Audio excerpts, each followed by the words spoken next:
Greetings, everyone. How are y'all doing? James Gruesome from XS Gaming Podcast, and decided to do a new video today.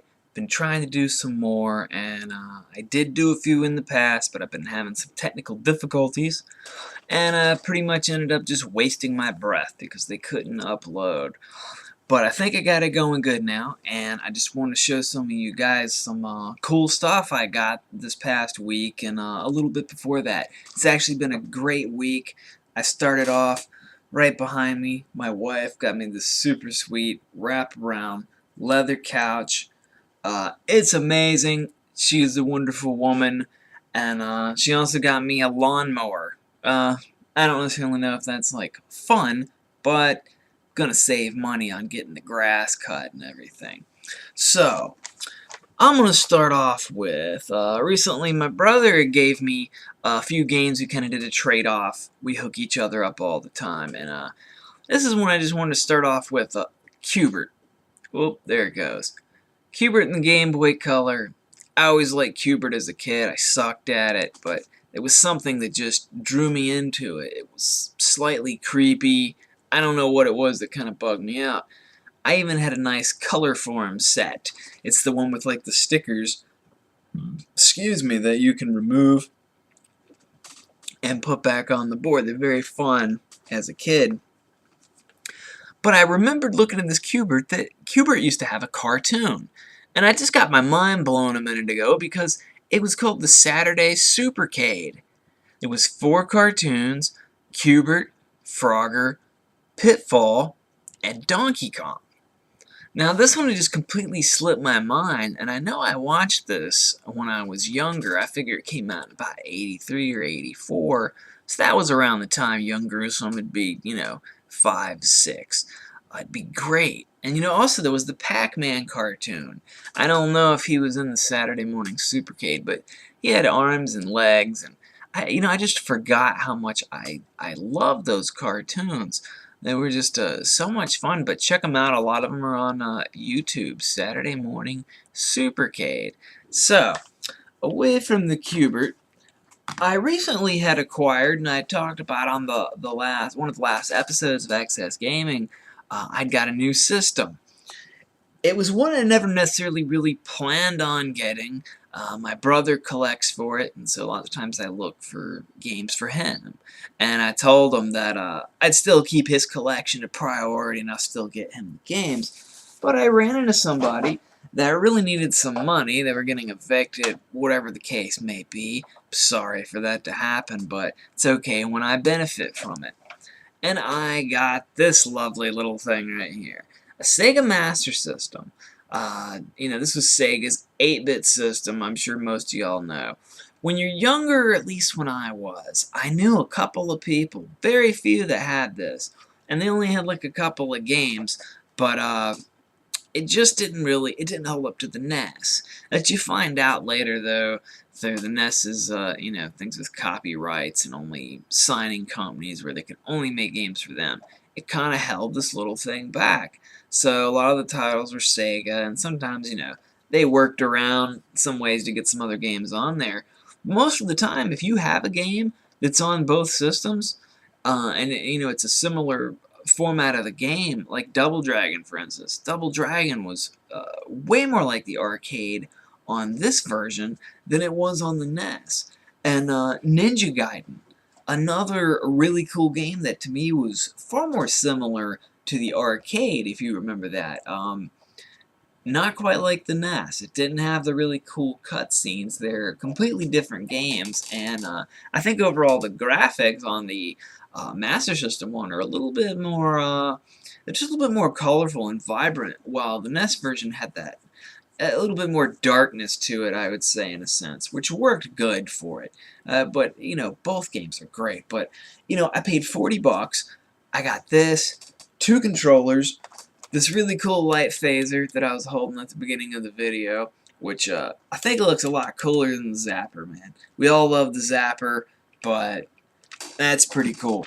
And within this system, I got Rambo. Now, I paid $40, and I got a big stack of mass here, but I want to show everybody. Along with for the $40, I got that. Got Hang On and Safari Hunt in the box. Most of these have the instructions and everything. Someone, really took care of it. The Rambo 3, like I said, Outrun, a classic, and like I was talking about earlier, this is kind of like the crown jewel of it all, Double Dragon.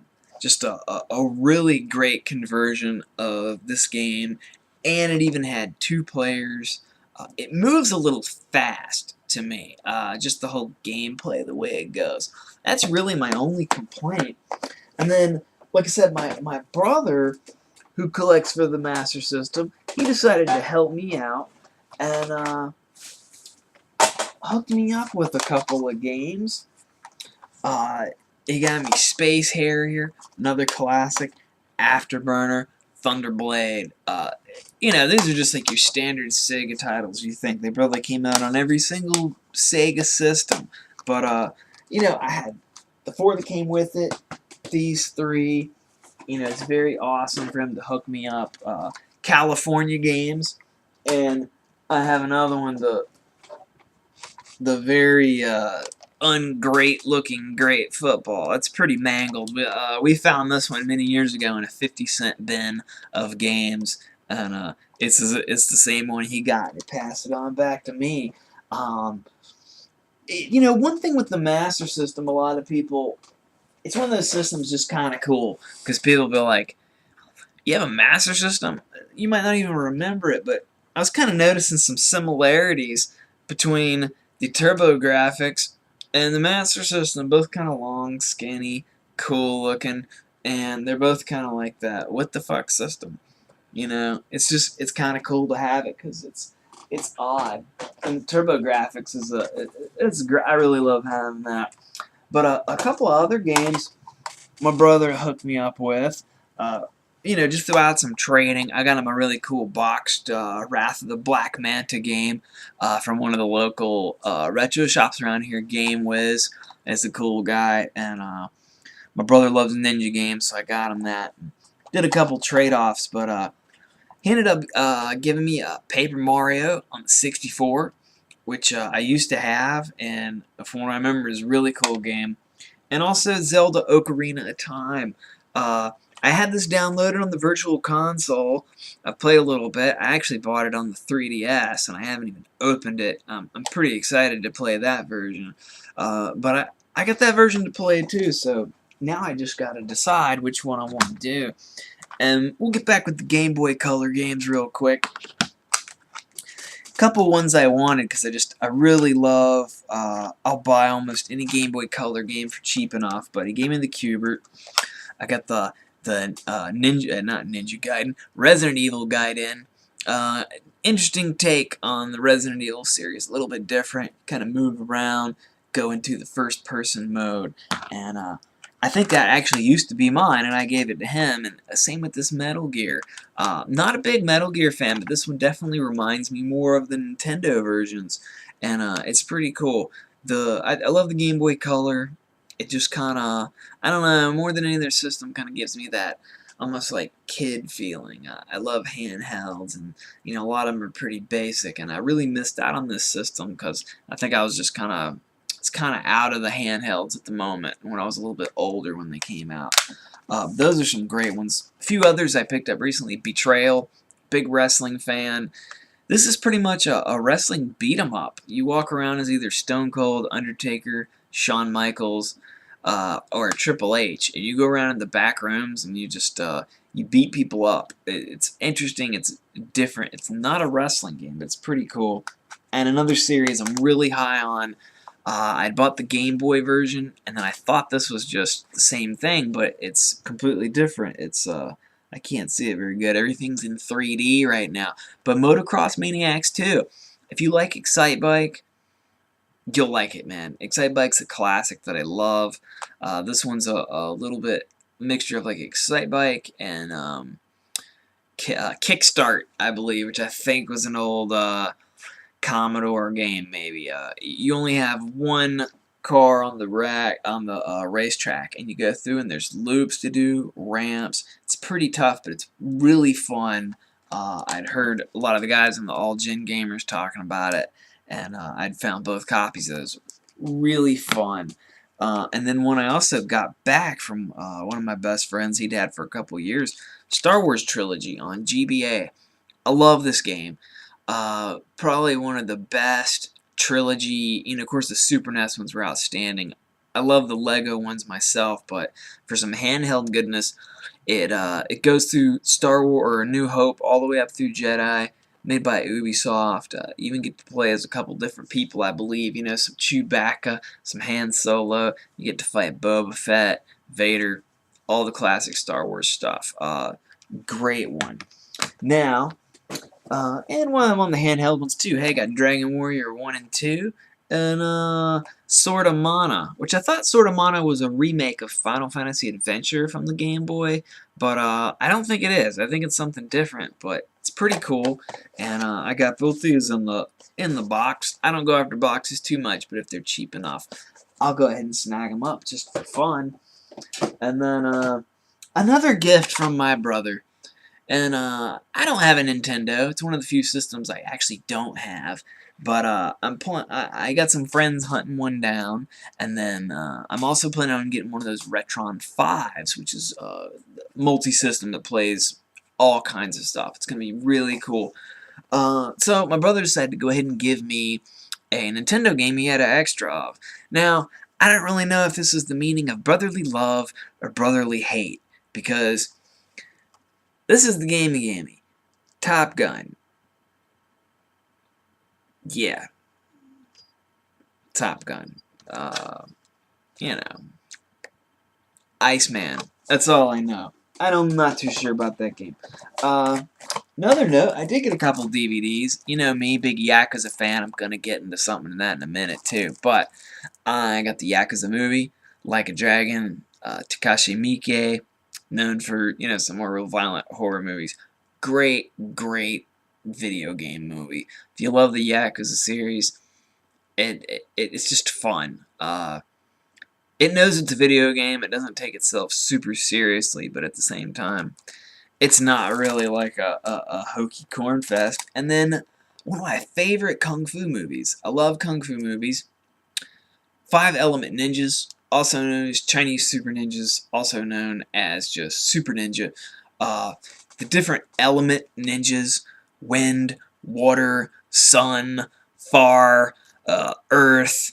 Sounds like the fucking Planeteers, I know, but just very awesome. I haven't seen this in a good form in a long time. I have a shitty bootleg of it, but pretty stoked to see that. And then I went to the store on the way home, and I decided to pick up a couple things. Now, like I said, I got the Master System, so they had a couple more. I'd picked up when they had about 10 from my brother and left the ones he didn't have, and I ended up having a Master System now. So I got Aztec Adventure in the box, instructions, poster, and Aztec Adventure. Yeah, I know it's the same thing. I thought they were different. I didn't even look. Sometimes I goof up. And then this one right here, Zillion. Zillion's an outstanding game I just recently played. I have some emulators of the Master System, and it reminds me a lot of Metroid. Maybe it was Sega's answer to Metroid. It's kind of open, going around, finding new paths, weapons. Like I said, very similar. Little tougher, you die quite a bit, but really great game, and I was glad. And I snagged these up for $8. I think said fully complete, and at least I know Zillion really is an outstanding game, so I think that one would be worth the 8. Now, I got some more. I'll be over before too long, guys. Thank you for actually sitting watching through all this. Typing of the Dead. Definitely looking forward to this. I got the keyboard. Never really played it. Adventure Time. This has been on my what I've been playing list. Guys, if you like the cartoon at all and you like Zelda 2, it's a great game for you. It pretty much mimics Zelda 2. Even some of the music is very similar. These two also gifts from my brother. I got the TurboGrafx, and he found a really cool retro store down in South Carolina. And this guy had a couple factory sealed TurboGrafx games. And I know factory sealed, that sounds great. And you know what? They're going to stay factory sealed because it's TV, sports, football, and sports, what is that, football? No, this one's football and this one's hockey. I had the football one before and traded that back to my brother, the hockey. Never really played. I might, I don't know. I might just leave them sealed, but I think that's really awesome. Also, too, if you're into reading, Retro Gamer, I get it every month. Man, if you love retro games, $10 price tag, I know, seems a little hefty, but look at that gloss, look at that shine, you know, filled with all kinds of goodies. I collect these, I never get rid of them. What else do I have in the bag?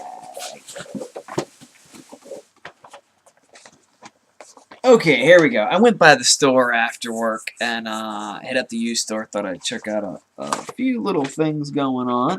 And I picked up Broken Sword on the DS. It's an old classic point-and-click game. I've heard some good stuff. I think I might have played. That might have been on the Super Nintendo. I think I might have played on emulators.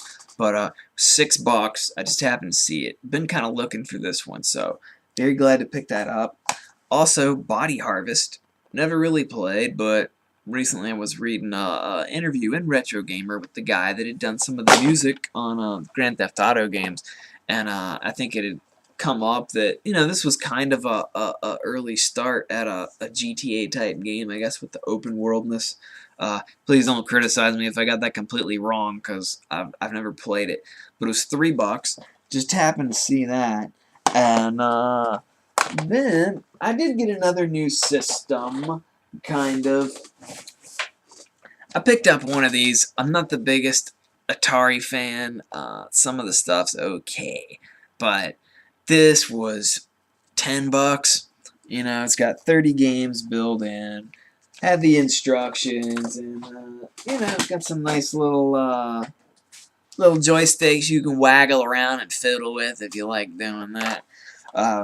But $10, I thought, why not? Back to the reading tip before. Oh, also too, I put up a picture of this, but got my Club Nintendo shirt from my points I got from downloading a bunch of Nintendo stuff. This was really the best thing they had besides some shoelaces, and I'm sorry, I'm just not gonna wear Mario, you know, Goomba shoelaces. I'll wear this stupid hat and these stupid glasses, but you know, I can't do that. But I have been doing a little bit of reading. I hope this picture doesn't offend you guys. But it's called Porn and Pong. How Grand Theft Auto, Tomb Raider, and other sexy games changed our culture. You know, covers a lot of the older Custer's Revenge, some of those old crappy ones, and goes up through other games and, you know, how sex pops up more in games. Been a pretty good read so far. And I also got in the mail a couple other things I ordered. I'm going to open this with you guys right now. And let's see if this is what I think it is. And dun, dun, dun, dun. Game over. How Nintendo Conquered the World. I've heard some good stuff about this book, and you know, like I said, I've been trying to read. I think reading's great, no matter what you read. Irresistible, almost as hypnotic as a successful video game. So say maybe I'll be just as entranced with book smell with this as I would of a game. So I came home, had that, and then I found a slip in my box. It was a notification that I needed to sign for a package, and I've been waiting on a package. I thought this was going to take a lot longer because it was coming from Japan. Now, you guys know probably that I love Yakuza. Yakuza 1, 2, 3, 4. I'm still waiting on 5. I got Dead Souls, which is the zombie one, and it's kind of eh. There's 2 PSP ones, the Black Tiger series, which I don't have because they're Japan only too. Might pick them up at some point. But I was looking online, and this is one I had been thinking about getting for a bit. I love the way they seal these things with the tape and the string. It just has a classicness to it. But let's just rip this thing open. Very, very excited to get this one. Here we go, guys. Straight from Japan. Lots of bubble wrap. Trying to get this open.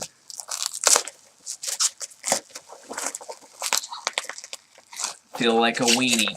Can't get it off. And as you know, PS3 games are region free. And I got my very first Japanese game, Yakuza Kenzan. It's kind of an offshoot of the Yakuza series. I believe the main character, as we know as Kazuma Kiryu, actually is Miyamoto Musashi. But he's either dead or pretending to be dead, and he's assumed a new identity. You can play open hand, single sword, double sword. I imagine this being like a really good Way of the Samurai. I love the Way of the Samurai series up until part 3. Most of my friends that really love part 1 and 2 just could not get into 3, and I imagine 4 is the same way. But Yakuza, it's going to be great because I've kind of restarted playing the Yakuza series the other day. I had the case somewhere here I was going to hold up. But this one, like I said, takes place in feudal Japan. A lot of the same characters. I know I'm going to miss out on some of the story, but I can still play it, hopefully. And this came out, this was the very first PS3 Yakuza game. And I guess they'd already planned on, or it was the third Yakuza game, and I guess they'd already planned on the part 3 coming out, and they just decided not to port this one over, which is probably a shame. You know, they gave us Dead Souls, which, like I said, is kind of a crappy zombie one. It's not very good, unless you really love the series. But this is one I think that could have gotten over a lot better, but, you know, it's never going to get a release, and it's pretty awesome. Like I said, it's all in Japanese, and it's another one I can have in my collection, and I'm definitely going to try to play this one, and I'm going to read some books, and I think that's about it. But thank you everybody that stayed all the way through this video. I hope it wasn't too dull and drab and boring, and stay tuned for new episodes of XS Gaming Podcast. We always have some cool stuff planned up in the works. We got quite a few guests lined up. We're getting ready to roll up on that quarter of 100 episodes, which is really cool. And we're running up on almost getting ready to be at a year sometime in September. But it's been awesome. Thank you, everybody that listens. And thank you, like I said, if you made it all the way through this video. And I hope to do some more soon. And they probably won't be as long-winded. But, you know, I'm out of here, guys. Have a pleasant evening. Until next time.